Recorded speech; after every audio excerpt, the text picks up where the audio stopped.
Yeah, so how do we deal with the pressure from Sony and PlayStation? I had been at Microsoft a long time at this point, and I was used to fighting big competitors, and it's kind of, by that point, it's kind of like what I like to do.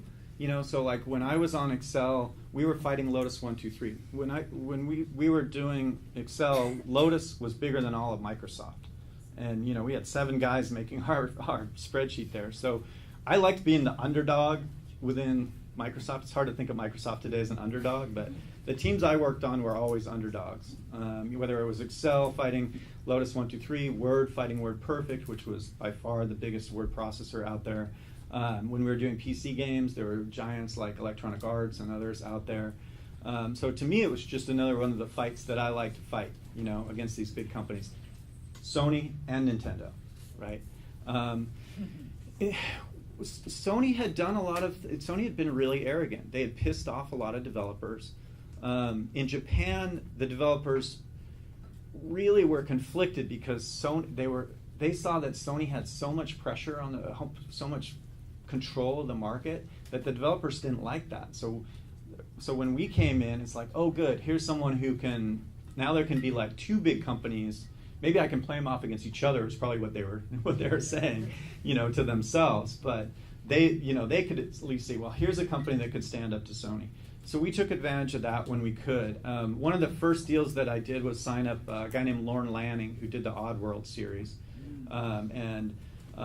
That was kind of the first big Xbox announcement that we made. There's a funny Penny Arcade cartoon about it from the time where Lorne is standing there and they're asking him why would he go to Microsoft to work on this console, and he's spouting all the marketing lines about why the console is so great, but he's wearing this hat made of money. You know, and in the last panel he says, oh, and they gave me this hat made of money, which was more or less true.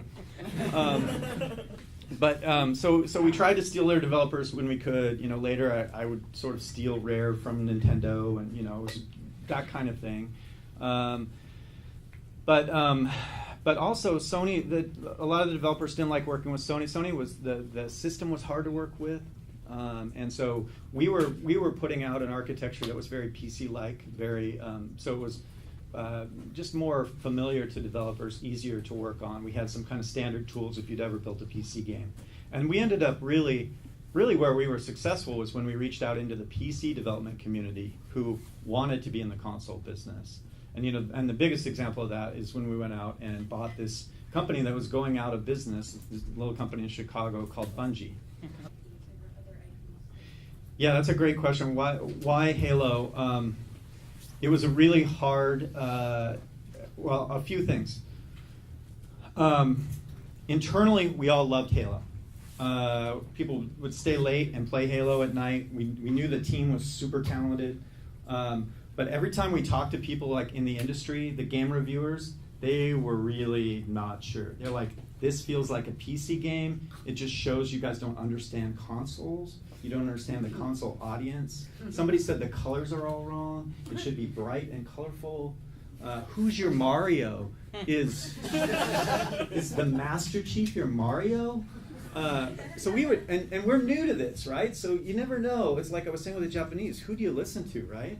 And so the E3 showing was relatively disastrous because we had this half-speed hardware, and they had decided to show 4-player split-screen co-op, which was super cool that they could do that, but it was slow and didn't show very well. So anyway, it was actually really hard, and I would say that we didn't pick it. That we came into launch. We allocated equal amounts of marketing for Munch's Oddysee, Lorne Lanning's game, and for Halo. And we had, fortunately, a lot of marketing money, so we could do both. And we had TV ads for both, and we spent equal on both. And of course, Halo was the killer.